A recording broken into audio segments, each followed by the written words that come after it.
رمضان المبارک کے آخری عشرے کا اعتکاف نبی پاک صلی اللہ تعالیٰ علیہ وسلم کے مقدس طریقوں میں سے ایک بڑا خوبصورت طریقہ ہے۔ قرآن مجید نے ارشاد فرمایا، میرے گھر کو خوب صاف ستھرا کرو، طواف کرنے والوں کے لیے اور اعتکاف کرنے والوں کے لیے اور رکوع اور سجود کرنے والوں کے لیے۔ نبی پاک صلی اللہ تعالیٰ علیہ وسلم نے ہر سال رمضان المبارک کے آخری عشرے کا اعتکاف فرمایا ہے۔ ایک سال کسی وجہ سے اعتکاف نہ فرما سکے تو اگلے سال 20 دنوں کا اعتکاف فرمایا۔ نبی پاک صلی اللہ تعالیٰ علیہ وآلہ وسلم نے اعتکاف کا جو مقصد بیان کیا وہ شب قدر کی تلاش بیان کیا۔ اعتکاف سے مراد یہ ہے کہ انسان سارا کچھ چھوڑ چھاڑ کے اللہ تعالیٰ کے گھر میں اس کی عبادت کے لیے، اس کو راضی کرنے کے لیے بیٹھ جائے، اور 10 دن جب وہ مسجد شریف میں حاضر رہتا ہے تو حضور صلی اللہ تعالیٰ علیہ وسلم فرماتے ہیں اللہ تعالیٰ اسے 2 حج اور 2 عمرے کا ثواب عطا کرتا ہے۔ اعتکاف کے اندر کچھ باتیں بڑی ضروری ہوتی ہیں، جیسا کہ انسان کو بلا ضرورت طبی مسجد سے باہر نہیں آنا، اس کو کوئی فضول بات نہیں کرنی، اس کو کوئی ایسا کام نہیں کرنا کہ جو شریعت اسلامیہ جس سے منع کرتی ہو۔ اس کے ساتھ ساتھ کچھ اعتکاف کے آداب بھی ہیں کہ اس نے 10 دن مسجد کے اندر رہنا ہے تو آخر اس نے کرنا کیا ہے۔ ہمارے ہاں لوگ مسائل پوچھ لیتے ہیں اور مسائل پوچھنے کے بعد پھر ان کی گنجائش سے بہت زیادہ فائدہ اٹھاتے ہیں۔ اس میں کوئی شک نہیں ہے کہ باہر سے آنے جانے والے آدمی کے ساتھ آپ گفتگو کر سکتے ہیں، ضرورت کے تحت آپ ٹیلی فون پر بھی بات کر سکتے ہیں، لیکن اس کو اگر آپ نے یہی کام کرنا تھا اور بہت زیادہ وقت اسی پر ضائع کرنا تھا تو پھر تو آپ پہلے سے باہر موجود تھے۔ اعتکاف میں آنے کا مقصود تو اللہ کی عبادت ہے۔ اعتکاف میں جب آپ آ گئے تو اس کا مقصد ہے کہ آپ کچھ دنوں کے لیے لوگوں سے کٹ کے اللہ کی بارگاہ میں حاضر ہو گئے، آپ نے اپنے رب کو راضی کرنے کا ارادہ کر لیا۔ تو اعتکاف میں ایک تو شوق سے آئیں۔ ہمارے علماء نے لکھا ہے کہ زندگی میں ایک بار تو اعتکاف کاری لینا چاہیے، اس پر توجہ ہو ہی جانی چاہیے۔ وقت ملنا تو زندگی میں پراپر طریقے سے تو بڑا مشکل ہوتا ہے، لیکن وقت نکال کے اعتکاف میں ایک دفعہ تو زندگی میں آ ہی جانا چاہیے، اور کسی کو ہر سال موقع مل جائے تو پھر تو کیا ہی بات۔ تو اعتکاف کے اندر جو کام ہم نے کرنے ان میں سب سے زیادہ اور سب سے پیارا کام یہ ہے کہ کثرت کے ساتھ قرآن پاک کی تلاوت کریں۔ نبی پاک صلی اللہ تعالیٰ علیہ وآلہ وسلم رمضان المبارک میں قرآن پاک کا دور فرماتے تھے حضرت جبریل امین علیہ السلام کے ساتھ، اور جس سال حضور کا وصال ظاہری ہوا اس سال حضور فرماتے ہیں 2 مرتبہ قرآن پاک کا دور کیا۔ 2 دفعہ حضور نے حضرت جبریل امین کو قرآن شریف سنایا اور 2 دفعہ انہوں نے نبی پاک صلی اللہ علیہ وسلم کو سنایا۔ تو بہت کثرت کے ساتھ قرآن پاک کی تلاوت کی جائے۔ ایک پہلو اور بھی ہے اس کا، اس پر بھی آپ توجہ کریں گے۔ قرآن مجید کو پڑھنا بھی ضروری ہوتا ہے، اور صحیح پڑھنا سب سے زیادہ ضروری ہوتا ہے۔ تو اگر آپ کسی ایسی مسجد میں تشریف فرما ہیں جہاں آپ کے لیے بندوبست کیا گیا ہے تو کوشش کریں کہ وہاں قاری صاحب سے، عالم صاحب سے، امام صاحب سے آپ قرآن مجید کو سیکھیں۔ اور کوئی زیادہ مشکل نہیں ہے، پورے 10 دن آپ موجود ہیں، اور اگر آپ 10 دن پوری توجہ کے ساتھ قرآن مجید کے مخارج پہ لگائیں گے تو امید ہے کہ بہت حد تک آپ کو قرآن مجید سمجھنے میں، پڑھنے میں آسانی ہونے لگی۔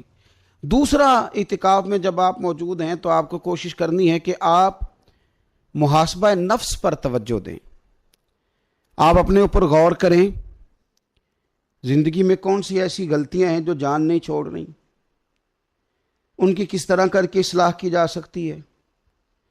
کون سے ایسے کام ہیں جو میں کرتا ہوں تو اس غلطی میں زیادہ مبتلا ہو جاتا ہوں، اور کون سی ایسے کام ہیں، کون سی ایسی جگہ ہیں جہاں میں جاتا ہوں تو میرا ان غلطیوں سے نکلنے میں مجھے وہ جگہیں اور وہ کام مددگار ہوتے ہیں۔ تو اپنے محاسبہ نفس پر توجہ دی جائے۔ اعتکاف کے 10 دنوں میں موقع ملتا ہے انسان کو اپنے لیے سوچنے کا۔ حضرت مجدد الفسانی شیخ احمد فاروق سرہندی رحمۃ اللہ تعالی علیہ سے کسی نے پوچھا تھا کہ دنیا میں خوش نصیب شخص کون ہوتا ہے، تو فرمایا جسے دید قصور حاصل ہوتی ہے۔ حضور دید قصور کیا ہوتا ہے؟ فرمایا جسے اپنی غلطیاں نظر آنی شروع ہو جائیں۔ جب اللہ تعالیٰ کسی کے ساتھ بھلائی کا ارادہ کرتا ہے تو اس کی کمزوریاں، اس کی غلطیاں اس کے سامنے لاتا ہے تاکہ اسے اصلاح کا موقع ملے، اور جب ایسا نہیں ہوتا تو پھر تو لوگ جب غلطی مانیں گے ہی نہیں تو اصلاح کیسے ہوگی؟ تو اعتکاف کے 10 دنوں میں محاسبہ نفس پر خاص توجہ دیں، اپنی زندگی میں اپنا حساب کریں، اپنا حساب۔ اور جناب عمر فاروق رضی اللہ تعالیٰ عنہ کی وہ روایت ہمیں بتاتی ہے کہ حساب کر لو اس سے پہلے کہ تمہارا حساب کیا جائے۔ تیسری بات، ایک تو قرآن پاک پڑھیں گے، ایک محاسبہ نفس کریں گے، تیسری بات مراقبہ کریں۔ کچھ دیر کے لیے بیٹھے یہ غور کریں کہ رب تعالیٰ نے ہمیں نعمتیں کتنی عطا فرمائی ہیں، پھر یہ غور کریں کہ ان نعمتوں کے بارے میں، ان نعمتوں کے ساتھ ہماری عبادت کتنی ہے، ہمارا شکر کتنا ہے۔ زندگی اپنی کا حساب لگائیں، غور کریں کہ کتنا کچھ ہے جو ہمیں محنت سے ملا ہے اور کتنا ہے جو بغیر محنت کے ملا ہے، اور کون سی ایسی نعمتیں ہیں جن کا ہم نے شکریہ ادا کیا اور کون سی ایسی ہیں جن پر ہم نے کبھی توجہ ہی نہیں کی کہ یار یہ تو بہت بڑی نعمت ہے جو اللہ نے ہمیں عطا کی ہوئی۔ اپنی گردن کو جھکا کے تھوڑا غور و فکر کریں۔ تفکر کا درس دیا ہے قرآن پاک نے، بار بار کہا ہے تفکر کرو، غور کرو، تدبر کرو، تو یہ ہمیں موقع میسر آتا ہے۔ چوتھی بات، اعتکاف کے دنوں میں اپنے رب کریم کے ساتھ اپنی توجہ کو لگائیں۔ قرآن حکیم نے جو کہا نا کہ رب کی عبادت اس طرح کرو کہ تمہیں نا یقین حاصل ہو جائے، کھل کر اس کی بارگاہ میں سجدے کریں، دعائیں مانگیں۔ ہمارے صوفیہ فرماتے ہیں کہ ایک وقت آتا ہے کہ انسان کو خود اطمینان قلبی نصیب ہو جاتا ہے، اسے محسوس ہوتا ہے کہ واقعی میرا رب مجھ سے راضی ہے، اسے محسوس ہونے لگتا ہے کہ میں اپنے مالک کے قریب چلا گیا ہوں۔ وہ اس کثرت سے نفل پڑھتا ہے، اس ذوق کے ساتھ وہ اس کی بارگاہ میں دعائیں کرتا ہے، اس شوق کے ساتھ وہ تلاوت کرتا ہے، خود محسوس کرنے لگتا ہے کہ اب میرا دل لگنے لگ گیا ہے، اب میں دعا مانگتا ہوں تو مجھے لگتا ہے کہ قبولیت میری دعاؤں کے قریب آنے لگی ہے۔ اللہ نے ہمیں یہ موقع دیا ہے کہ ہم خوب اس پر توجہ کریں۔ پانچویں بات اعتکاف والوں کی خدمت میں یہ عرض کرنی ہے کہ پورے 10 دن ہمارے پاس موجود ہوں گے اور ہم نے مسجد میں ہونا ہے، تو کیوں نہ ایسا کریں کہ از اول تا آخر، صبح سے شام تک ہم ہر وہی کام اسی طریقے سے کرنے کی کوشش کریں جو طریقہ ہمیں رسول پاک نے عطا فرمایا۔ ہمارا کھانا پینا، سونا جاگنا، بولنا حضور کی اتباع میں لے آئیں۔ ہم ان 10 دنوں میں ہم پریکٹس کریں کہ ہم نے سنت کے مطابق، حضور کے طریقے کے مطابق سارے کام کرنے۔ آپ اگر یہ ارادہ کریں گے تو پتہ ہے مدینے والے محبوب علیہ السلام نے فرمایا جس نے میری ایک سنت کو زندہ کیا گئے گزرے دور میں رب اسے 100 شہیدوں کا ثواب عطا فرمائے۔ تو اتنا اعزاز ہے۔ تو ان 10 دنوں میں ہونا بھی مسجد میں ہے، ہونا بھی باوضو ہے، تو کیوں نہ سارے کام سیکھا جائے، پڑھا جائے اس سے پہلے کہ کھانا کس طرح کھانا سنت ہے، اور کس طرح بیٹھ کے کھانا سنت ہے، اور پھر کس طرح کر کے گفتگو کرنا حضور علیہ السلام کا مقدس طریقہ تھا، وہ کس طرح سے پھول جھڑتے تھے جن سے لوگ فیض حاصل کرتے تھے۔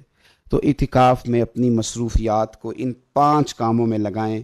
ایک تو تلاوت قرآن حکیم کریں، دوسرا محاسبہ نفس، تیسرا مراقبہ کریں، تدبر کریں، غور کریں اپنے اوپر بھی اور اللہ تبارک و تعالیٰ کی نشانیوں پر بھی، اور چوتھا یہ کہ کوشش فرمائیں کہ ہم اپنی عبادت کو، اپنی دعا کو، اپنے استغفار کو اس طرح کا بنائیں کہ ہمیں محسوس ہو کہ قرب الہی کے جانب ہمارا سفر ہے۔ اور پانچواں، ان 10 دنوں میں سنت اور شریعت کی وہ ساری چیزیں جس کا دین ہم سے مطالبہ کرتا ہے، اب تو ہم بالکل دنیا سے ایک سائڈ پہ ہو کے بیٹھیں، اب تو اس طرف توجہ کریں۔ اللہ تعالیٰ سمجھنے کی توفیق عطا فرمائے۔ انسانی زندگی میں کھانے کی بڑی اشد ضرورت ہوتی ہے، 24 گھنٹے مسلسل۔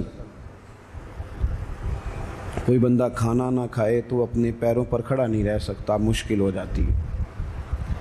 پانی انسانی وجود کی بہت بڑی ضرورت ہے۔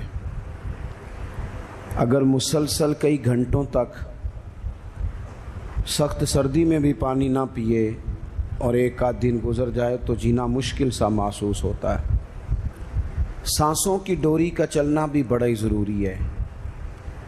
اگر سانس تسلسل سے نہیں آئے گی، ماحول گھٹن کا ہو جائے گا تو پھر بھی انسانی زندگی کی بقا مشکل ہو جائے گی۔ یہ ساری چیزیں بھی جینے کے لیے بڑی ہی ضروری ہیں۔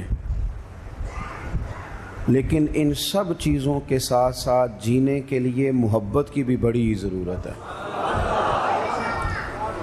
گھر میں مال بھی ہو، اولاد بھی ہو، مکان کشادہ ہو، اللہ نے وسعت دی ہو، سارا کچھ ہو، آپ سارے موبائل چلائیں گے تو پھر تقریر کون سنے گا؟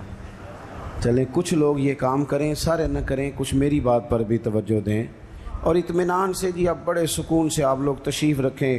تھوڑی سی تقریر کرنی ہوتی ہے اور ماشاءاللہ اس گرمی میں اتنے سارے لوگ آپ آئے ہیں، تو آئے تو اس لیے ہیں چلیں آپس میں ایک دوسرے کو دیکھیں، تو آپ میری بات پر توجہ کریں تاکہ کچھ باتیں آپ سے ہو سکیں۔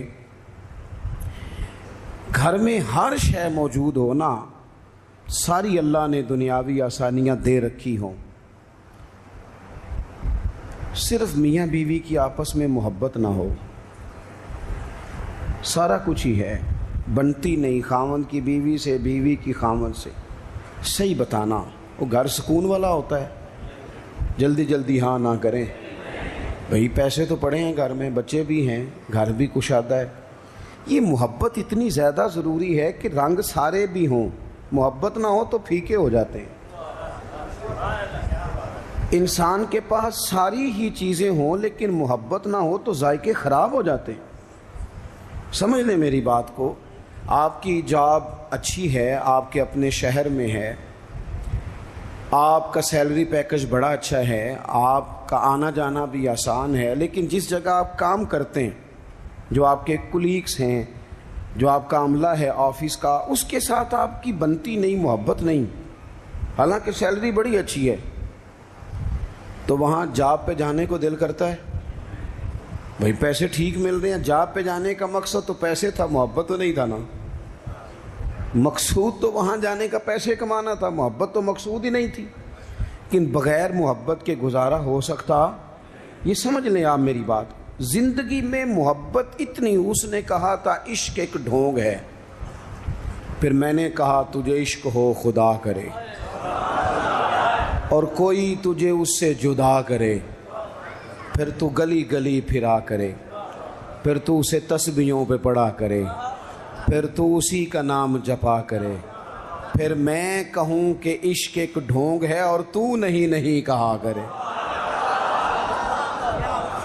آپ محسوس کریں کہ محبت کی، یعنی مجھے ایک دفعہ ایک بوڑھی اماں مل گئی تو وہ بڑی احتیاط سے، بڑی پرہیز سے، بڑا منہ چھپا کے کہنے لگی، پیر صاحب میرا نا نہ آ جائے، میرے پترا نو آکھو تہاڈے کو جمعہ پڑھ دینے، تھوڑے پیسل دے لین کرن، پر نواں سامنے میرے نال بولن تے ٹھیک نہ، میں تے پیار دی بھکھی ہاں، میرے سے بات ٹھیک کریں، بولیں محبت سے۔ او بھائی آپ، میں اپیل کرتا رہتا ہوں، آپ کے ذریعے بھی کرتا ہوں، میں ڈاکٹر سے کہتا ہوں کہ تو 5 منٹ مریض کو چیک کر، پورا گھنٹہ نہ لگا، پر جتنی دیر اس سے بات کرنا، بیمار سے پیار سے کر۔ اگر اس کا بیٹا تڑپ رہا ہے کہ ہائے میرا باپ بیمار ہے، تو اسے تسلی دے، تو اس سے پیار سے بات کر۔ جب تو اس سے محبت سے بولے گا نا، تسلی دے گا، تو بڑی ساری گولیاں اتنا کام نہیں کرتی جتنے 2 جملے محبت کے کام کر جاتے ہیں۔ اپنی زندگی میں محبت اتنی ضروری ہے، اور جس دین کے میں اور آپ ماننے والے ہیں، وہ دین تو کہتا ہے ساری بات ہی محبت کی ہے۔ میں علماء یہاں بیٹھے ہیں، ذمہ داری سے کہتا ہوں کہ میرے دین اسلام کا اگر کوئی دوسرا نام رکھنا چاہے تو وہ دین محبت ہے۔ والذین آمنوا اشد حبا للہ، فرمایا وہ لوگ جو ایمان لے آئے وہ رب سے بھی شدید ہی محبت کرتے ہیں۔ قل ان کنتم تحبون اللہ فاتبعونی یحببکم اللہ۔ اور رب کی محبت کامل کب ہوگی، ملے گی کب، اللہ محبوب کب بنائے گا؟ جب مصطفیٰ کریم کی غلامی کریں گے، جب حضور سے محبت کریں گے۔ النبی اولیٰ بالمؤمنین من انفسہم، جب حضور کی محبت دلوں میں آئے گی، اللہ سے محبت، رسول اللہ سے محبت۔ میرے نبی پاک نے کیا فرمایا؟ فرمایا لوگوں یہ میرے صحابہ ہیں، یہ میرے صحابہ کی جماعت ہے۔ فرمایا جس نے ان سے محبت کی، میری محبت کی وجہ سے محبت کی، جس نے ان سے عداوت رکھی، میری وجہ سے رکھی۔ فرمایا یہ میرا حسن ہے، یہ میرے حسین ہے، یہ میری فاطمہ ہے، یہ میرا گھرانہ ہے، یہ میری 4 شہزادیاں ہیں، یہ میری ازواج ہیں، یہ ان کی اولادیں ہیں۔ حضور نے دعا مانگی تھی، یا اللہ جو میرے حسن حسین سے پیار کرے تو بھی ان سے پیار کرنا، ان سے محبت۔ او بھائیو، دین سارا ہی۔ کچھ عرصے سے نا میرے وطن میں نفرتوں کے سوداگر آ گئے۔ کبھی انہوں نے صحابہ کے خلاف زبانیں کھولی، کبھی اہل بیت کے خلاف کھولی، کبھی انہوں نے اولیاء کے خلاف کھولی۔ پھر کچھ اور سوداگر آئے جنہوں نے 5 منٹ کے لیے سیاست کرنی تھی۔ ایک نکمی کرسی انہیں چاہیے تھی جس کے 4 پیر ہوتے ہیں پھر بھی ایک ہر وقت کامتا ہی رہتا ہے، یہ اتحادی نہ نکل جائے، یہ اتحادی نہ نکل جائے، ہر وقت کامتا رہتا ہے۔ اور انہوں نے میری ملت کے سارے جوانوں کو نفرت کا پیغام دیا، سب سیاسی جماعتوں نے الا ماشاءاللہ۔ اس نے کہا کہ وہ غلط ہے، اس نے کہا کہ یہ غلط ہے، اس طرح کر کے بیج بویا۔ میری ملت اس طرح کی نہیں تھی، میری قوم اس طرح کی نہیں تھی۔ میں آپ کو صحیح بتاتا ہوں، یہاں تو میرے بھائی ایک بابا جی کو خون کی بوتل کی ضرورت پڑتی تھی تو محلے کے 14 نوجوان لائنوں میں لگ جاتے تھے، ہم حاضر ہیں نا، پیش کرتے ہیں۔ یہ لوگ اس طرح کے نہیں تھے۔ یہاں تو سیلاب آتا تھا، خدا نہ خواستہ کبھی زلزلہ آتا تھا تو وہ بیٹی، جس بیٹی نے مشین پر، سلائی مشین پر بیٹھ کر خود سارا جہیز بنایا تھا، غریب باپ کی بیٹی، وہ بھی کہتی تھی میں 2 کپڑوں میں چلی جاؤں گی، یہ میرا جو جہیز کا سامان ہے یہ زلزلے والوں کو دے دو۔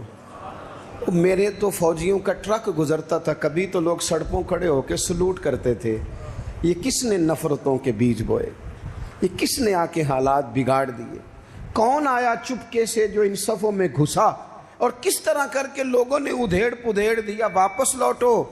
یہ سارا دین محبت کا ہے، یہ سارا دین پیار کا ہے، یہ سارا دین الفتوں کا ہے۔ اور یہ الفتیں اتنی زیادہ اہمیت رکھتی ہیں، اتنی زیادہ کہ بخاری میں حدیث ہے، صحیح بخاری میں، حضرت انس بن مالک رضی اللہ تعالیٰ عنہ راوی ہیں، کہتے ہیں ایک شخص نے آتے ہی بڑے سادے، بڑے دھیمے، بڑے میٹھے انداز میں عرض کی، یا رسول اللہ قیامت کب آئے گی؟ فوراً میرے کریم نے فرمایا تو تیاری بتا، تیری قیامت کے لیے تیاری کی ہے کیا ہے؟ عرض کی حضور کوئی زیادہ نفلی نمازیں، نفلی روزے تو نہیں، فرائض کی تو پابندی بہرحال ضروری ہے، میں کوئی کثرت صوم و صلات تو نہیں کر سکا۔ تو فرمایا پھر قیامت کا کیوں پوچھتا ہے؟ اس کا سرمایہ دیکھو کیا ہے، یہ صحیح بخاری ہے، قیامت کے بارے میں کیوں پوچھتا ہے؟ تو عرض کی یا رسول اللہ اس لیے پوچھتا ہوں کہ خدا سے بھی پیار کرتا ہوں، محمد مصطفیٰ سے بھی پیار کرتا ہوں۔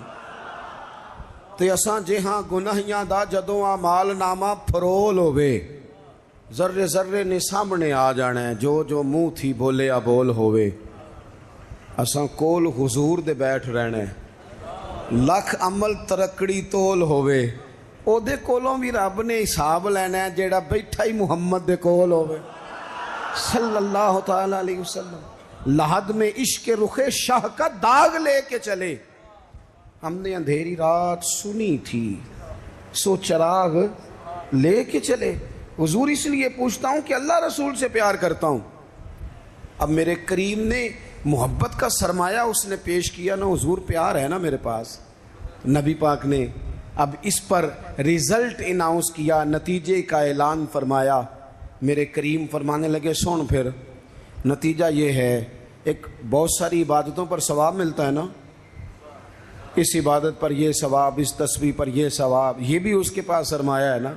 حضور ثواب کا اعلان کرنے لگے، کریم فرمانے لگے سن پھر جس کے ساتھ تو محبت کرتا ہے نا، قیامت کے دن اسی کے ساتھ اٹھایا جائے گا۔ اساں کول حضور دے بیٹھ رہنا ہے، اسی کے ساتھ اٹھایا جائے، اسی کے ساتھ۔ حضرت انس بن مالک فرماتے ہیں وہ تو بات کر کے تشریف لے گئے، چلے گئے۔ میں نے عرض کی، میں نے کہا یا رسول اللہ ایک بات میں بھی کر لوں؟ تو حضور نے فرمایا کرو۔ تو نبی پاک علیہ السلام سے عرض کرنے لگے، حضرت انس بن مالک عرض کرتے ہیں حضور میں اللہ سے بھی پیار کرتا ہوں، رسول اللہ سے بھی کرتا ہوں، حضرت ابوبکر صدیق سے بھی کرتا ہوں، اور سیدنا عمر فاروق سے بھی کرتا ہوں۔ حضور میرے لیے کیا حکم ہے؟ تو فرمایا انس سارے مل جل کے ہی جائیں گے جنت میں۔ کچھ نہ اپنے لہجوں کو، آپ نے ناراض نہیں ہونا۔ میں دیکھتا ہوں لوگ نا مطلب لڑتے، ناراض ہوتے، غصہ کرتے، بکھرتے، شکوے کرتے، پریشان ہوتے، ہر وقت کی آزمائش، ہر وقت کا دکھ۔ او یار اس سے نکل آؤ، تھوڑا ہنسنا بھی تو سیکھ جاؤ نا، تھوڑا پیار کرنا بھی تو سیکھ جاؤ نا، تھوڑا کسی چیز کو نا، کسی چیز کا ذائقہ لینا بھی تو سیکھ جائے نا۔ کچھ ضروری ہے کہ ہر بات پر بندہ جھگڑا ہی کرے؟ کچھ باتیں کوئی بندہ بات کر بھی جائے نا تو اس کا کبھی لطف بھی لینا چاہیے۔ مطلب ہر سوال کا جواب ہوتا ہے؟ بولیں نہیں ہوتا ہر سوال کا جواب۔ تو آپ کہیں گے کہ شاید یہ ہمیں ان پڑھ ثابت کر رہے ہیں۔ میں اپنی بات کرتا ہوں، میرے پاس ہر سوال کا جواب کوئی نہیں۔ چلیں آپ کو نہیں کہتا، اپنے آپ کو کہتا ہوں۔ امام مالک سے کسی نے مسئلہ پوچھا، حضور سوال کا جواب دیں، فرمایا نہیں پتہ مجھے۔ کہنے لگا اتنے بڑے امام ہو، سوال کا جواب نہیں آتا؟ فرمانے لگے ہر سوال کا جواب آتا پھر تو میں خدا ہوتا۔ ہر سوال کا جواب کیسے ہوتا ہے؟ اور حضرت مولا علی شیر خدا فرماتے ہیں بڑا عالم وہ ہوتا ہے کہ جسے مسئلے کا پتہ نہ ہو تو کہے بھائی نہیں پتہ مجھے۔ دلیل کیا ہے؟ دلیل کیا ہے کہ عالم کی تعریف یہ ہے کہ انما یخشی اللہ من عبادہ العلماء۔ عالم اس کو کہتے ہیں جو رب سے ڈرتا ہے، تو اس نے ڈر کے بات کرنی ہے جتنی بھی کرنی ہے۔ اس نے علم بتانے کے معاملے میں بلا وجہ بے باک نہیں ہونا۔ ہم نہ ہر سوال کا جواب دینا چاہتے ہیں، ہر بندے کو منہ لگانا چاہتے ہیں، اس طرح نہ کریں۔ کچھ لوگ بڑے سارے آتے ہیں، اب ہر بندے سے بندہ الجھ جائے، اس کی بیچارے کی طبیعت خراب ہے، وہ کہیں سے لڑ کے آیا ہے، وہ اس کا کوئی نہ وہ کوئی اس کے پاس ایسی جگہ ہے جس سے وہ پیار کرے، نہ کوئی اس کا انداز ہے، نہ اس کا کوئی شیخ ہے، نہ اس کی کوئی محبت ہے، نہ کسی کو استاد مانتا ہے، نہ کسی بھائی کا ادب کرتا ہے، نہ وہ پسند کرتا ہے، تو آپ بلا وجہ الجھ رہے ہیں۔ چھوڑ دیں اسے، اپنی زندگی محبت والی بنائیں، پیار والی۔ حضرت خواجہ فخر جہاں دہلوی رحمۃ اللہ علیہ کہ سلسلہ چشت کے امام ہیں، حضرت خواجہ فخر جہاں دہلوی رحمۃ اللہ علیہ، لیکن ان کے نام کے ساتھ حضرت مولانا لگتا ہے۔ کیا؟ بول کے بتائیے، نہیں بولتے آپ، کیا لگتا ہے؟ یہ جو حضرت مولانا ہوتے ہیں یہی پیر ہوتے ہیں اصل میں۔ جی ناراض ہو گئے آپ لوگ؟ ہو گئے، وہ لگتا ہے مینوں۔ حضرت مولانا ہی پیر ہوتے ہیں۔ پیر کا کام ہے نا آپ کو دین بتائے، کہ صرف پھوکا والا پیر ہوں ہے؟ پیر کا کام ہے دین بتائے، تو جو ہر جمعے دین بتائے، جو کئی نسلوں کو قرآن پاک پڑھائے۔ تھوڑا سا نا کرائیٹیریا بھی تبدیل کریں۔ یہ جی پیر صاحب ہیں، یہ سال کے بعد آتے ہیں، کیا لینے؟ کہتے ہیں گندم کا توڑا۔ کیا مذاق بنایا ہوا ہے! جہالت کا نام طریقت رکھ دی ہے۔ باہر نکلیں ان مصیبتوں سے۔ یہ جاہل بلا وجہ سوار ہو جاتے ہیں، سال کے بعد آتے ہیں۔ آپ پورا سال اتنا اپنے امام کو نہیں دیتے جتنا ایک چکر میں اس جاہل کو دے دیتے۔ مہربانی کریں آپ۔ فروغ علم تب ہوتا ہے جب علم کی سپورٹ ہوتی ہے۔ تھوڑا سا نا چیزوں کو تبدیل کریں، بدلیں۔ وہ کہتے ہیں جناب یہ حضرت ہیں، مولوی صاحب کی داڑھی تھوڑی سی چھوٹی ہو تو نماز نہیں ہوتی، تو پیر صاحب کی چھوٹی ہو تو بیعت ہو جاتی ہے۔ ہو جو ناراض ہے، ہو جو ناراض، کوئی گل نہیں، ہو جاتی ہے بیعت اس کی۔ کمال آدمی ہے بھائی۔ وہ مولوی صاحب کی داڑھی سارے چیک کرتے ہیں کہ پوری ہے کہ نہیں، تو پیر صاحب اندر داخل ہو تو ان سے بھی کہا کرو ذرا ٹھہر جا، پہلے پوری کر۔ خلاف پیغمبر کسے راہ گزیر۔ حضرت سعدی کہتے ہیں جو حضور کے طریقے پہ نہ چلے وہ کس طرح منزل تک پہنچ سکتا ہے؟ اصل حضور کی سنت ہے، شریعت ہے۔ اس لیے زندگی کے اندر اصول بنائیں۔ اصول ہم مانتے صحیح کر کے ہیں، صحیح کر کے مانتے ہیں، پر ماننے سے پہلے بھی ذرا صحیح کر کے سوچتے ہیں۔ ان چیزوں پر ضرور۔ حضرت مولانا فخر جہاں دہلوی محبت کے آدمی تھے نا، اللہ تعالیٰ نے انہیں بڑا نوازا، ان کی محبت لوگوں کے دلوں میں بڑی بڑھنے لگ گئی، تو لوگ ذرا دھیان رکھتے ہیں کہ کس بندے کی آج کل واہ واہ زیادہ ہے۔ یہ جو سیاسی لوگ ہوتے ہیں یہ توجہ رکھتے ہیں کہ ایسا نہ ہو کہ کل کو یہ بندہ ہمارے لیے مسئلہ بن جائے، یہ پسند نہیں کرتے۔ تو بادشاہ نے دیکھا کہ اتنے لوگ عقیدت مند ہو گئے ہیں، ہزاروں کا مجمع جمعے میں جاتا ہے، بڑا رش ہے۔ اس نے ایک طوائف کو تیار کیا کا جا کے نا تو معاذ اللہ اس طرح کی اداکاری کرو کہ الزام لگ جائے. اب بعض بندے اداکاری اس طرح کی کرتے ہیں کہ سامنے والا ویسے ہی پریشان ہو جاتا ہے. وہ کسی نے کہا تھا مخلوق تو فنکار ہے اس درجہ کے پل بھر میں، سنگے در کعبہ سے بھی اصنام تراشے، تم کون ہو کیا چیز ہے داغ کبابی، لوگوں نے تو جناب مریم پہ بھی الزام تراشے. تو منٹ لگاتے ہیں، الزام لگا دیتے ہیں. حضرت جمعہ پڑھا کے نیچے اتر رہے تھے، سیڑھیاں ادھر ادھر مریدوں کا رش تھا. سامنے اچانک وہ بی بی آ گئی. دلی سارا جانتا تھا کہ یہ عورت کیا ہے، کیا کردار رکھتی ہے. سامنے آ کے اس نے کہا السلام علیکم. شیخ نے گرد نظر جھکا کے کہا وعلیکم السلام. تو اس نے اس طرح گفتگو شروع کی جیسی بڑی جاننے والی نہیں. بعض لوگ بڑے چالاک ہوتے ہیں. پرانے زمانے میں ہم نے سنا تھا کہ فلانا شیشے میں اتار لیتا ہے، اب تو بعض بندے چھوٹی سی شیشی میں بھی اتار لیتے ہیں. بڑے تیز ہیں، بڑی باتیں آتی ہیں بڑی. اس نے بھی بڑی طبیعت پوچھی، صحت کیسی ہے، وہ کمر میں درد تھا اس کا کیا حال ہے. اب وہ جو سارے مرید پکے نہیں ہوتے، کچھ کچے پکے بھی ہوتے ہیں. وہ جو کچے پکے تھے وہ پریشان ہو گئے کہ واقعی کبھی پوچھا تو نہیں پیر صاحب سے رات کو کہاں ہوتے ہیں. تو فٹافٹ کہنے لگی وہ رات آپ آئے تھے تو آپ کھوٹے سکے دے گئے، میں ابھی دکاندار کے پاس گئی ہوں، اس نے لیے ہی نہیں. مجھے تو کوئی سودا چاہیے تھا، یہ پہ کھوٹے سکے. ہم تو دشمن کو بھی پاکیزہ سزا دیتے ہیں. ہر جگہ الجھنا نہیں چاہیے. زیادہ صفائیاں دینے والے کو بھی لوگ کمزور سمجھنے لگ جاتے ہیں. ہر وقت تھوڑی صفائی دیں گے. حضرت شیخ نے اس کی بات سنی اور ہنسے، مسکرائے، اور مسکرا کے نہ تو اپنی جیب میں ہاتھ ڈالا اور اصلی سکے نکالے. دفعہ فرمایا بیٹی، او میری بیٹی، او پیاری بیٹی، تو نقلی دے جا، اصلی لے جا، اور میرا پتر دوبارہ بھی ضرورت پڑی تو آ جانا، فخر جہاں کا دروازہ کھلا ہی ملے گا. ہم تو دشمن کو بھی پاکیزہ سزا دیتے ہیں. آپ محبت کریں گے، سامنے والا آئے جتنی مرضی نفرت لے کے آئے، ہم اپنا لہجہ کیسے بدلیں؟ ہمارے پاس وہ ہے ہی نہیں جو لوگ چاہتے ہیں پیدا ہو. کہاں سے لائیں وہ نفرت، وہ بازاری زبان کہاں سے لائیں، وہ کہاں سے لائیں گفتگو جو گفتگو اس طرح کی ہے کہ ویسے کوئی شریف آدمی نہیں کرتا، کیسے لائی جائے؟ آپ کسی کو دیکھ کے کبھی بھی اپنا لہجہ خراب، وہ جو کر رہے وہ اس کا معاملہ ہے. ہم تھوڑی، ہم محبت والے ہیں، محبت والے اپنی بولی بولتے ہیں. وہ کس طرح سامنے والے کی سطح پہ اتر کر بات کریں گے؟ حضرت نے فرمایا پتر ضرورت پڑے تو دوبارہ بھی آ جانا. یہ بات کرتے ہی نا پھر شیخ سیڑھیاں اترنے لگے، اور جب سیڑھیاں اتر گئے تو 3-4 منٹ کے لیے وہ بی بی سکتے میں آئی، کانپنے لگی. پھر دوڑ کے جا کے حضرت کے پیروں میں بیٹھ گئی. کہنے لگی بابا ایک بات تو بتا، تو مٹی کا بنا ہے کہ کستوری کا؟ تو سندل کا بنا آدمی؟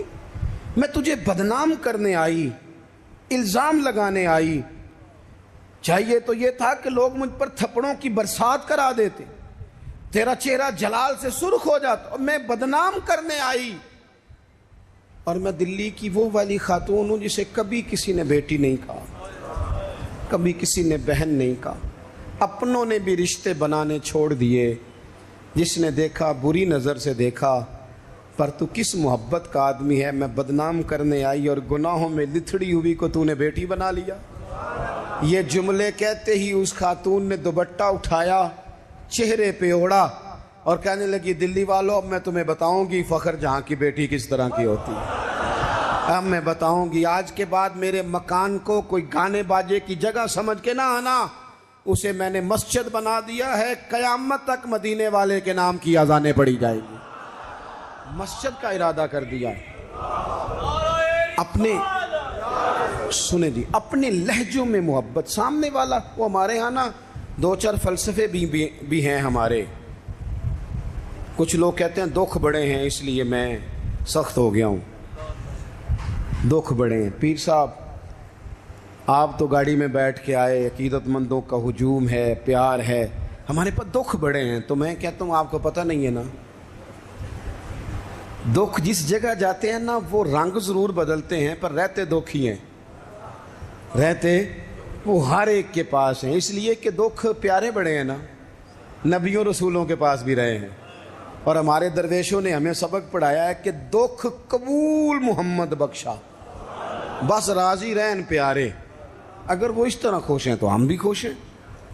تو دکھ تو ہر بندے کو ہے. اب کیا بندہ ہنسنا چھوڑ دے؟ میں دکھی بڑا ہوں تو لہذا تلخ ہوں. او بھائی، نبی پاک صلی اللہ تعالیٰ علیہ وسلم نے فرمایا ہے لوگوں، سارے نبی ستائے گئے اور میں سب سے زیادہ ستایا گیا. آپ کبھی سیرت مبارکہ پڑھیں نا، ہجرت سے پہلے کیا حال ہے. کبھی کانٹے ہیں، کبھی پتھر ہیں، کبھی اوجڑیاں ہیں، کبھی طائف میں روڑیں. ہجرت کے بعد کیا حال ہے. کبھی بدر میں تلواریں، کبھی احد میں تلواریں، کبھی خندق میں تلواریں، کبھی منافقین کی سازشیں، کبھی کچھ کبھی کچھ. از اول تا آخر دکھ ہی دکھ. لیکن حضرت حارث بن عبداللہ رضی اللہ تعالیٰ عنہ فرماتے ہیں لوگوں، میں نے اپنے قریب محبوب علیہ السلام کو جب بھی دیکھا ہے مسکراتے ہی دیکھا ہے، مسکراتے ہی دیکھا. اور میرے اعلیٰ حضرت فرماتے ہیں جس کی تسکین سے روتے ہوئے ہنس پڑے. حضور تو ہلکا سا مسکرا دینا تو جو بڑا رونے والا ہو وہ ہنس پڑتا ہے. اب یہاں سوال پیدا ہوتا تھا کہ پھر تو بڑا انتظار کرنا پڑتا ہوگا کہ حضور تسکین فرمائیں. فرماتے ہیں انتظار نہیں کرنا پڑتا، انتظار نہیں. یہ تبسم حضور کی عادت ہے. یہ حضور کی، یہ جو اعلیٰ حضرت کا سلام ہے نا، یہ تو پوری سیرت ہے حضور کی. فرماتے ہیں جس کی تسکین سے روتے ہوئے ہنس پڑیں، اس تبسم کی عادت پہ لاکھوں سلام. یہ تو عادت ہے حضور کی تبسم فرماتے رہنا.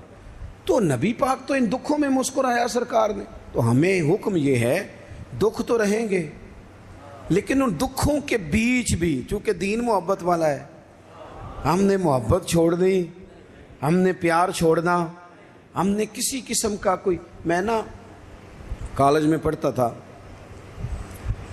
تو یہ پاپڑ بیچنے والے آتے ہیں، چورن بیچنے والے اور چپس بیچنے والے. یہ ان لوگوں کا آپ کے خیال میں کتنا کو بزنس ہوگا، کتنی کو انویسٹمنٹ ہوگی؟ کوئی 8-10 ہزار اتنا ہی ہے نا، اس سے زیادہ تو نہیں ہوتا. تو ایک آدمی نا وہ کالج کے باہر پاپڑ بیچتے تھے، وہ چھوٹے چھوٹے، وہ صبح لے کے آتے. تو وہ جب چھٹی ہو جاتی تو سارے لوگ جو تھے، وہ بچے جس کے پاس پیسے ہوتے وہ لے لیتا. اب کچھ ایسے ہوتے کہ جو دیکھتے ضرور پلٹ کے، خریدتے نہ. حالانکہ کافی سارے لوگ اس عمر میں صاحب حیثیت ہوتے ہیں جب کالج کے لیول تک جاتے ہیں. آخر میں وہ شخص پتہ کیا کہتا، وہ آتا تب بھی ہنستا ہوا، مسکراتا ہوا، اور بڑے خوش ہو چھٹی ہو گئی ہے تو انو میں بھی آ گیا پاپڑ. اب وہ پتہ کیا کرتا، وہ آخر میں کہتا، جب بہت سارے لوگ لے لیتے تو آخر میں کہتا کہ بھئی جس کے پاس نہیں ہے ادھار بھی مل جائیں گے. اگر پھر بھی گاہک قریب نہ آتا تو کہتا جو ادھار پہ بھی راضی نہیں اسے مفت بھی مل جائیں گے. میں نے اسے ایک دن پوچھا کہ جناب آپ کا کوئی بہت بڑا بزنس ہے، یہ شوگر مل ہے؟ کہنے لگے جی مکان بھی کرائے کا ہے، حالات بھی بڑے خستہ ہیں.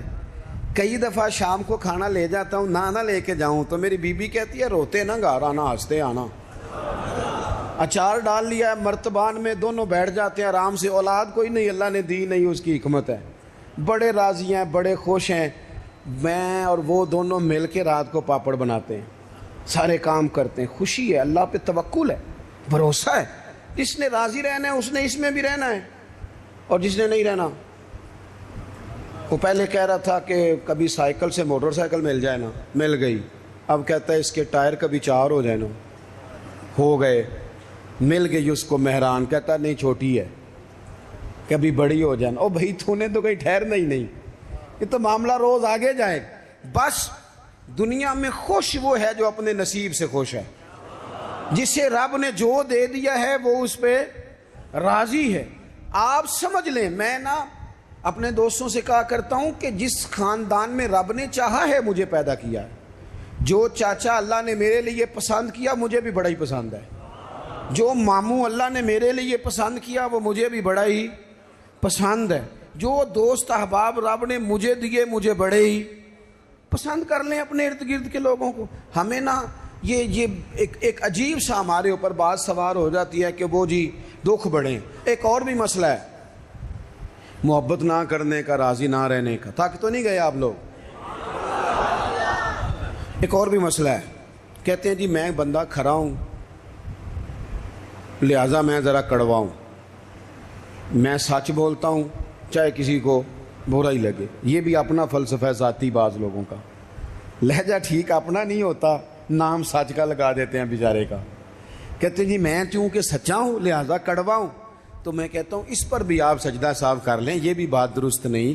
اس لیے کہ دنیا میں سب سے زیادہ سچ رسول کریم نے بولا ہے, پر بڑا ہی میٹھا کر کے بولا صلی اللہ تعالی علیہ وسلم. یہ بھی آپ کا اپنا ذاتی فلسفہ ہے.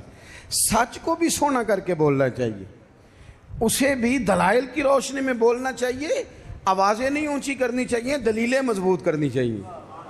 آوازیں نہیں, کوئی آپ کے زوردار آواز سے معاملہ, لوگ آپ کی دلیل سے. بلکہ ہمارے حاجی صادق صاحب, ابو داؤد صادق صاحب رحمۃ اللہ علیہ فرمایا کرتے تھے لہجہ نرم دلائل گرم. فرماتے تھے دلائل مضبوط ہونے چاہیے کہ آپ کی آواز سے آپ لوگوں پر دھاک بٹھائیں گے. تو محبت کریں, پیار کریں. آپ چھوٹے ہیں تو بڑوں سے پیار کریں, آپ بڑے ہیں تو چھوٹوں پہ دست شفقت رکھیں. آپ لوگوں کے لیے اپنے دل میں گنجائش پیدا کریں, آپ اپنے دل کو وسعت دیں, تھوڑی محبت کریں. بڑے بڑے اچھے نظام تھے, چھوٹا سا ہمارا اختلاف ہوتا ہے اس کو ہم نفرت بنا لیتے ہیں. نفرت, آگ جل رہی ہے گھروں میں, شوہر بیچارہ رات کو گھر آتا ہے تو وہ بعض لوگ ایسے ہیں جو گھر جانا پسند نہیں کرتے, کہتے ہیں کوئی نہ کوئی خوفناک خبر سننے کو ملے گی. کیوں؟ اس لیے کہ ہم بہو کی تربیت کرنا چاہتے ہیں. بہو کی تربیت کرنا چاہتے ہیں. بہو کی تربیت نہ کرو, بیٹی کی کرو. بہو تو آپ کو اپوزیشن سمجھتی ہے, آپ سے تربیت لے گی. جو سبق بہو کو دینا چاہتے ہو وہ بیٹی کو دو, اپنی بیٹی کو. وہ جب کسی کی بہو بنے گی تو ماحول صحیح ہو جائے گا. ہم نہ داماد کی تربیت کرنا چاہتے ہیں. داماد آپ سے تربیت لیتا ہے, اس کا تو نخرہ عروج پہ, وہ کہاں تربیت لیتا ہے. اب داماد کی تربیت نہ کریں, بیٹے کی کریں. بیٹا اچھا ہوگا تو کسی کا داماد بنے گا تو اس گھر میں تکلیف نہیں ہوگی. میرے عزیز, محبت تقسیم کریں, محبت کی بولی بولیں, انداز محبت والا اختیار کریں. اگر کچھ بندہ آپ کے سامنے عذر لاتا ہے, مجبوری بیان کرتا ہے, اس کی مجبوری کو قبول کریں. آپ لوگوں کو گنجائش دیں, اچھا گمان پیدا کریں, اچھی سوچیں لائیں. میں دیکھ رہا ہوں تیزی سے ہمیں سبق پڑھائے جا رہے ہیں, تیزی سے. دنیا میں دو ہی بندے ٹھیک ہیں, ایک میں ٹھیک ہوں, دوسرا جو میرے پیچھے ہاتھ باندھ کے چلتا ہے وہ ٹھیک ہے. بھئی میرے علاوہ بھی بڑی دنیا ٹھیک ہے.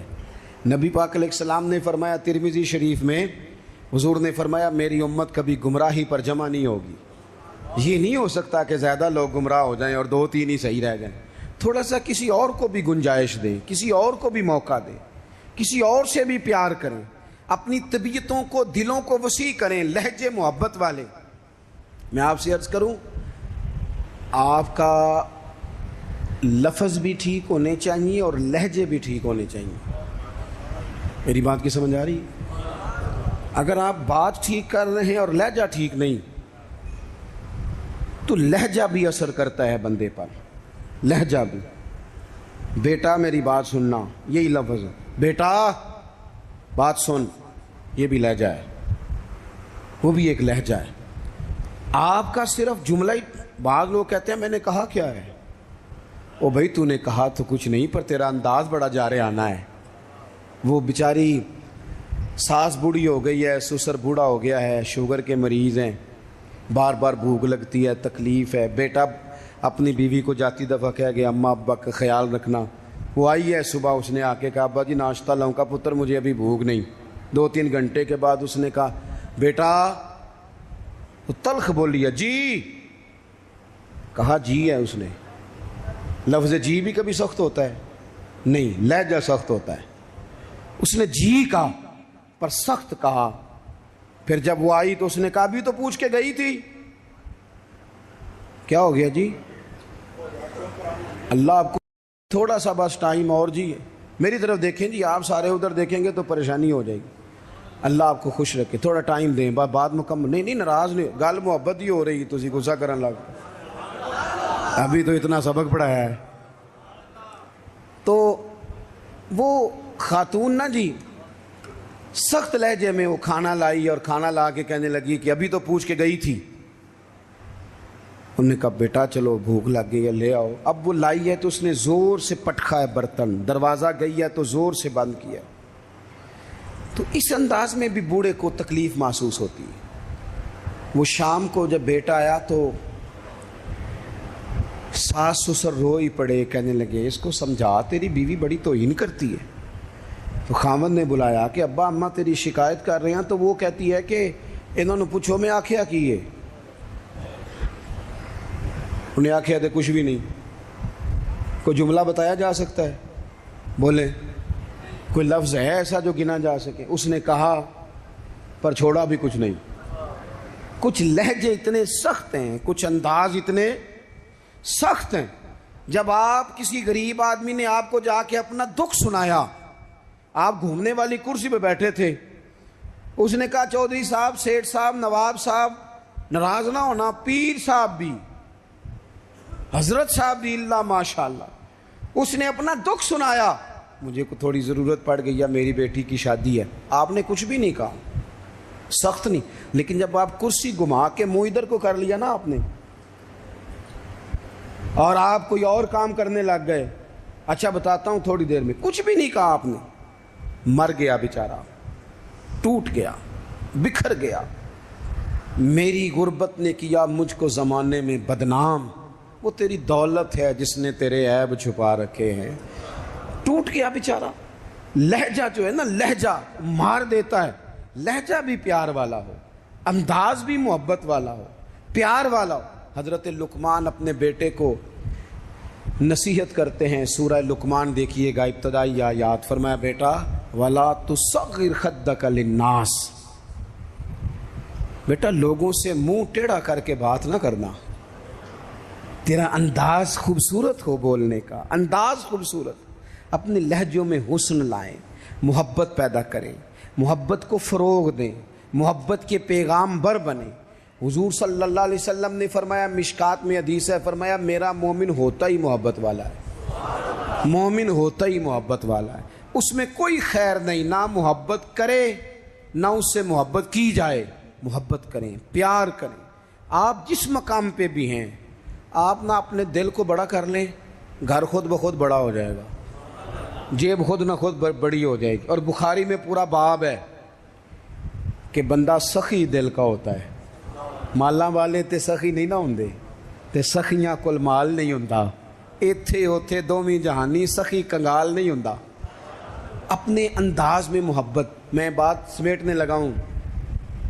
حضرت انس بن مالک رضی اللہ تعالیٰ عنہ فرماتے ہیں, صحیح بخاری میں, حضور گزر رہے تھے, سرخ دھاری دار چادر نبی پاک نے اوڑھ رکھی تھی, اور وہ کیا نظارہ دے رہی تھی چہرہ ودھا پر. فرماتے ایک بدو آیا دیہاتی, اس نے حضور کی وہ چادر مبارک کو پکڑ کے نہ کھینچا. دور سے کوئی دروازہ کھٹکھٹائے نا تو اسے خیرات نہیں ملتی, جھڑکیاں ملتی. اس نے پکڑ کے کھینچا. فرماتے ہیں میں دیکھ رہا تھا حضور کی مقدس گردن پر نشان پڑ گیا. کھینچا, نشان ہو گیا. اب اس سختی کے ساتھ جب کوئی بندہ یہ کام کرے, اس نے کھینچا, نشان پڑ گیا, تکلیف دی. حضور ابھی روک پھیر ہی رہے تھے تو کہنے لگا جی میں غریب ہوں, خیرات دینے آیا ہوں. اب حدیث میں لفظ کیا ہیں, فَالْتَفَتَ إِلَيْهِ فَضَحِكَ. جب حضور نے اس کی طرف چہرہ پھیرا تو نبی پاک نے مسکرانا شروع کر دیا. اب یہاں مسکرانا کمال ہے کہ جب کوئی گردن پہ چادر کھینچ کے نشان ڈال دے, حضور مسکرائے. اور ایک روایت میں یوں ہے کہ حضور نے اتنی بکریاں دیں کہ 2 پہاڑوں کے درمیان ریوڑ تھا پورا بکریوں کا, اجڑ. محبوب فرمانے لگے سارا ہی لے جا. میرے کریم سے گر قطرہ کسی نے مانگا, دریا بہا دیے ہیں, دربے بہا دیے. کچھ لوگوں کو پریشانی ہوتی ہے نا کہ شاید حضور دیتے ہیں کہ نہیں دیتے, تو میں کہا کرتا ہوں ہماری مجبوری ہے نا, ہم نے تو کہنا دیتے, ہمیں ملا جو ہے. کون دیتا ہے دینے کو منہ چاہیے, دینے والا ہے سچا ہمارا نبی, دینے والا ہے سچا ہمارا نبی. غمزدوں کو رضا مجدہ دیجئے کہ ہے بے کسوں کا سہارا ہمارا نبی.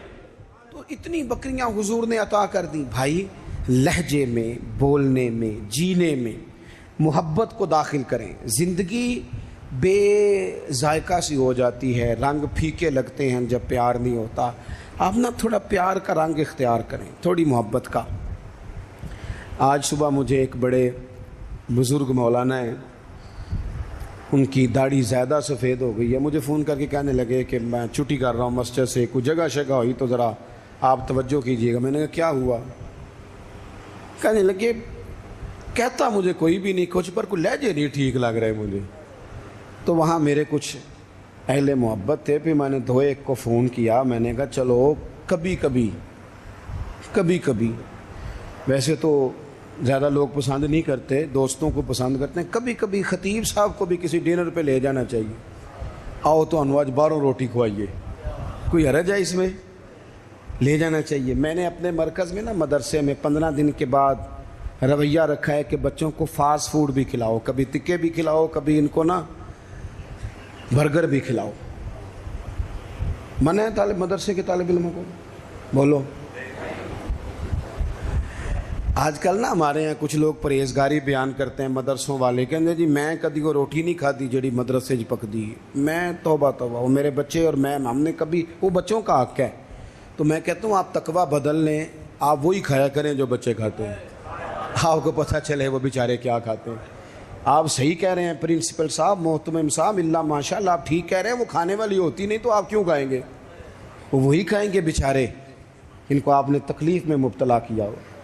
آپ محبت بانٹیں، پیار کریں، اتنا وقت گزر جاتا ہے لیکن ہمارے لہجے لوگوں کو تکلیف دینے لگ جاتے ہیں۔ آپ لہجوں پہ 2-3 باتیں جلدی سے آپ کی خدمت میں عرض کرنی ہے۔ ایک تو یہ کہ یہ داڑھی حضور کی سنت ہے، اور اللہ نے عورت کو نہیں دی، صرف مرد کو دی ہے۔ تو داڑھی نیک ہو کے نہیں رکھنی چاہیے، داڑھی رکھ لے تو بندہ نیک ہو جاتا ہے، رکھنے سے بندہ نیک ہو جاتا ہے، اور رکھنی بھی اپنی مرضی کی نہیں، اللہ رسول کی مرضی کی۔ اس کو ایک مٹھی کریں، داڑھی کو پورا کوشش کریں، داڑھی شریف چہرے کو، داڑھی سے بندہ سونا لگتا ہے۔ داڑھی ولیوں، نبیوں، غوثوں، رسولوں سب کا طریقہ ہے۔ تو آپ ویسے اچھے لگ رہے ہوں تو لوگ کہتے ہیں بڑے خوبصورت لگ رہے ہو، داڑھی ہو تو لوگ پتہ تعریف بھی کرتے ہیں، تو وہ کتنی روحانی سی ہوتی ہے۔ داڑھی والا بندہ اچھا لگ رہا ہو تو لوگ کہتے ہیں کتنا نورانی چہرہ ہے۔ یہ دیکھو یہ تعریف، ایک تو یہ ضرور کام کریں۔ دوسرا، نماز اپنی زندگی میں پہلے نمبر پہ لے آئیں۔ کوئی کام رہتا ہے تو رہ جائے، نماز کبھی نہ رہنے پائے۔ آج اس محفل کا فائدہ ہمیں تب ہوگا جب عصر کے وقت کچھ نمازی بڑھ جائیں گے، تب کچھ برکت ہوگی۔ اور تیسری بات، ماؤں سے، بہنوں سے، بیٹیوں سے ایک درد مندانہ اپیل کریں۔ جیسے کوئی خاص بات نہیں، بندہ پیار کے لہجے میں اپنے بچوں کو سمجھاتا، ان کو سمجھائیں کہ پتر قیمتی چیزیں الماریوں کے اندر رکھ کے لوگوں نے تالے لگائی ہوتی ہیں، قیمتی چیزیں گلیوں چوکوں میں نہیں ہوتی، تمہیں اسلام قیمتی کہتا ہے، لہٰذا بے پردہ گلیوں میں نہ نکلو۔ ان کو سمجھاؤ کہ ہر عمارت کو غلاف نہیں چڑھتا، صرف کعبے کو چڑھتا ہے۔ ہر کتاب کو غلاف نہیں چڑھتا، صرف قرآن کو چڑھتا ہے۔ ہر بی بی پردہ نہیں کرتی، صرف سیدہ فاطمہ کی کنیزیں کرتی ہیں۔ ان کو یہ سبق دو، پڑھاؤ، یہ سمجھ جائیں گی، ہماری بچیاں ہیں، یہ بالکل سمجھ جائیں گی اور انشاءاللہ تعالیٰ پردہ کریں گی۔ اللہ تعالیٰ کی بارگاہ میں دعا کرتا ہوں، جو میں کہہ سکا ہوں اللہ اسے قبول کر لے، اور جہاں بھول گیا ہوں اللہ معاف کر دے۔ آپ بیٹھیں جی، تشریف رکھیں، پروگرام آگے چلے گا کہ یہیں دعا ہوگی؟ اچھا سنیں، اچھا میں کرتا ہوں، ایک میری اپیل ہے، اگر آپ مان لیں تو مجھے آپ نے جانے دینا ہے آگے، چونکہ مجھے فیصل آباد پہنچنا ہے۔ آپ نے مجھے دیکھ لیا، میں نے آپ کو دیکھ لیا، اور آپ میرے لیے دعا کریں گے تو نہیں اٹھے نہیں جی، آپ اٹھ رہے ہیں، دیکھیں پہلی بات ہی نہیں مان رہے، آپ بیٹھ جائیں۔ آپ حضرات جب بھاگ دوڑ کرتے ہیں تو میں بہت چھوٹا آدمی ہوں، صحیح معنوں میں چھوٹا ہوں، اللہ جانتا ہے کہ میں اپنی غلطیاں دیکھوں تو شاید معاملہ کہیں پہنچ جائے۔ مسجد کا ادب بہت زیادہ ہے، یہ بھاگ دوڑ ٹھیک نہیں، اور ہاتھ ملانا فرض نہیں۔ اللہ آپ کو خوش رکھے۔ جب کہا جاتا ہے نا تھوڑے پیچھے ہٹو تو لوگ اس کا ترجمہ سمجھ لیتے ہیں آگے ہٹو۔ میرا خیال ہے کہ آپ میری بات مانیں گے انشاءاللہ تعالی، آپ مجھے جانے دیں گے، اللہ پھر موقع بنائے گا انشاءاللہ تعالی، پھر موقع بنائے گا، موقع بنتے رہیں گے تو ملاقات ہوتی رہے گی انشاءاللہ تعالی۔ اور میرا ارادہ ہے اب کچھ شہروں میں اس طرح کا رویہ رکھا جائے کہ میں بیٹھوں، کچھ پہلے آ جاؤں یا بعد میں لوگوں سے ملاقات کروں، لیکن وہ ایک دن میں کئی شہروں میں تو جانا پڑتا ہے، پھر ذرا مشکل ہو جاتی ہے۔ اللہ آپ کو جزائے خیر دے۔ آپ تشریف رکھیں گے دعا کے بعد، اور مجھے آپ اجازت